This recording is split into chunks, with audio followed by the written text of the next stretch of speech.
What's up, y'all? It's Charles Jimenez, and today I want to talk about the inverted yield curve. So you probably clicked on this video because you see what's going on in the economy and you want to know what is an inverted yield curve. Stay tuned until the end and I'll give you my opinion about what I expect to happen in the next 12 to 24 months.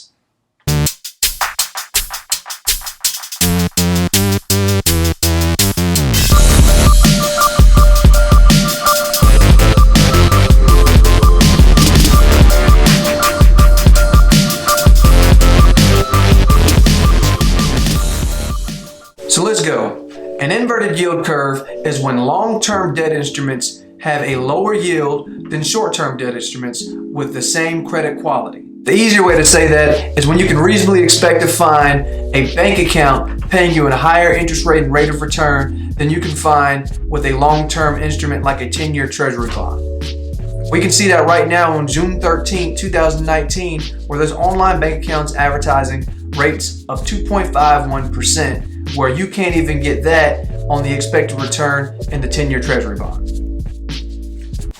Timeout. You're probably thinking that doesn't make sense. And you're right.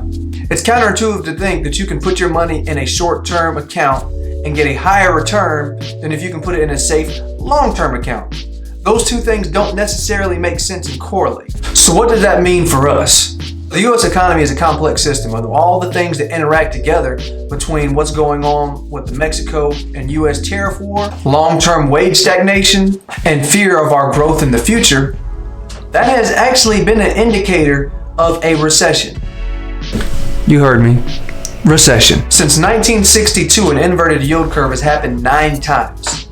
7 out of those 9 times, a recession has happened directly afterwards, on average, 14 months after the inverted yield curve started. That's 78% of the time. Now, does that mean this is a guarantee? No, a guarantee would mean 100% of the time. So what happens to the other 22%? It just means that on average, an inverted yield curve where the long-term debt instruments are paying a lower yield than the short-term debt instruments, that is a strong indicator that a recession is going to happen within the next 14 months on average. So to make this video short, here's my thoughts. Is there a recession going to happen? The answer is yes. When is the recession going to happen? I don't know. It could be 10 years from now. It could be 50 years from now. It could be 2 months from now. The answer is nobody knows. The only thing that we can do is educate ourselves and be fully informed and aware of what's going on in the market today. When we inform ourselves, we make ourselves a lot less susceptible to being hurt in a recession. And we can also make ourselves a lot more profitable and productive when times are good. So it's up to us to understand what it means, but also don't be fearful. There's no reason to be scared about what's to come because historically, the U.S. economy has been the strongest economy in the world, period. And from a long-term perspective, whether there's dips, whether there's downs, the U.S. economy has always rebounded stronger and GDP and growth has always escalated even higher than it was before any type of recession. So from a long-term perspective, there's absolutely nothing to be scared of. It's only up to you and I to be as educated and informed as possible. So one thing that you can do to make sure that you're as educated as possible is like, subscribe, comment, let me know what you think and give me your feedback. Hit the bell button. It's always going to give you an alert when I post a new video.